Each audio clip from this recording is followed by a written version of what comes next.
বোরকা এবং হিজাব পরার কারণে কয়জন রোগীর প্রাণ গেছে?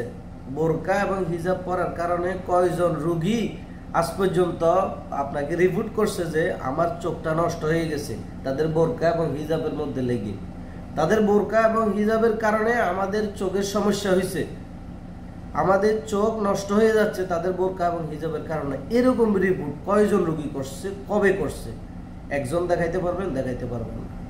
তাহলে কেন এই সিদ্ধান্ত নিল যে চট্টগ্রাম চক্ষু হাসপাতাল তাদের কর্মচারী এবং কর্মকর্তা যারা নারী আছে তাদেরকে ডিউটি টাইম বোরকা এবং হিজাব নিষিদ্ধ করলো? কেন?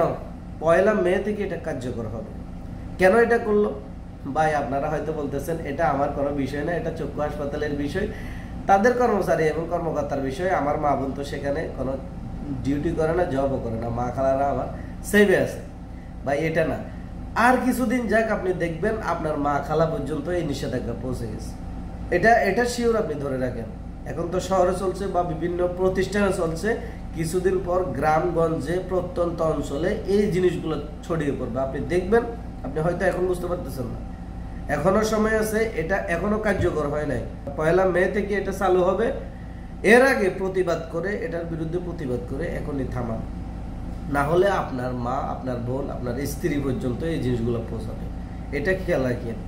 আমরা অনেকগুলা গাফিলতি করছি আগে, যেগুলো আমরা বলছি বাংলাদেশে এগুলো সম্ভব না, এগুলো করা যাবে না, কিন্তু এগুলাই সম্ভব হয়েছে, এগুলা করাই দেখাইছে তারা এগুলো করে দেখাইছে। এখনো যদি সচেতন না হন, এখনো যদি প্রতিবাদ না করুন, এটা আপনার ঘর পর্যন্ত পৌঁছাবে, শিওর, 100% শিওর। আমরা অনেকেই বলছি ভাই এটা 90% মুসলমানের দেশ, এখানে অন্তত ধর্মীয় বিষয় এগুলা সম্ভব না। অনেক এরকম বলছে, অনেক রাজপথ কাঁপাই ফেলছে, কিন্তু কিচ্ছু করতে পারে না। শেষমেশ সবাই সেই নিজ নিজ দায়িত্বে, নিজ নিজ আত্মকেন্দ্রিক কাজে ব্যস্ত। 90% মুসলিমের দেশ দিয়ে কিচ্ছুই হবে না। এখনই যদি প্রতিবাদ না করেন, সামনে পরিস্থিতি আরো ভয়ঙ্কর হবে।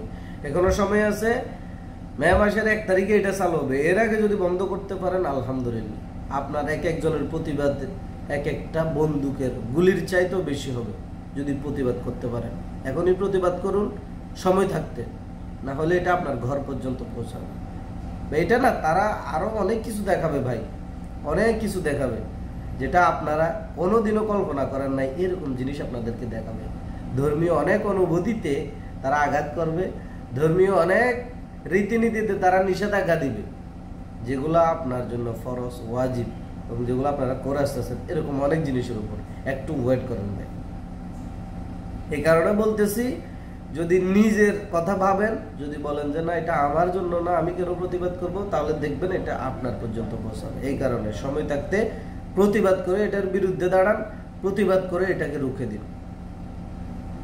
আশা করি সবাই ব্যাপারটা বুঝতে পারছেন। ধন্যবাদ সবাইকে।